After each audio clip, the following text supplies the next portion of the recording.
Bonjour, bonjour. Alors, une petite vidéo pour vous montrer la propolis. En gros, j'ai ouvert un toit, j'ai enlevé un toit qui était déjà collé, le toit est là. Et donc je sais, moi, très probablement que la grille à propolis qu'on voit là sur le côté doit être déjà très remplie. Elle est collée en dessous du couvre-cadre. Ça fait 1 mois et demi que je les ai mises, à peu près. Et donc je vais faire ça à une main, c'est toujours un petit peu plus compliqué. Hop, je me recule pour que vous ayez une vue un peu plus globale. Là, ça colle, je vois partout déjà que c'est collé. Donc j'enlève le couvre-cadre et en même temps, vous voyez, la grille à propolis se lève. Donc je fais attention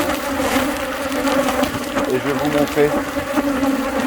Filmer quand même pour que vous me se calme parce que j'avais tout enlevé.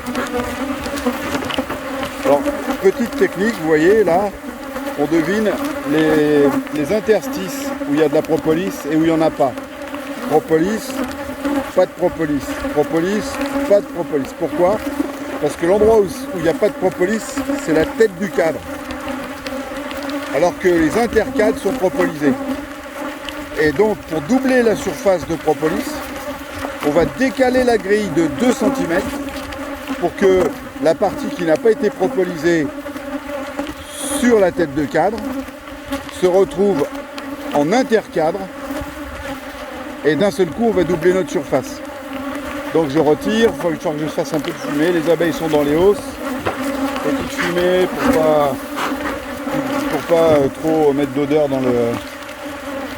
Et on voit à travers le jour là qu'elles ont commencé à bien propoliser.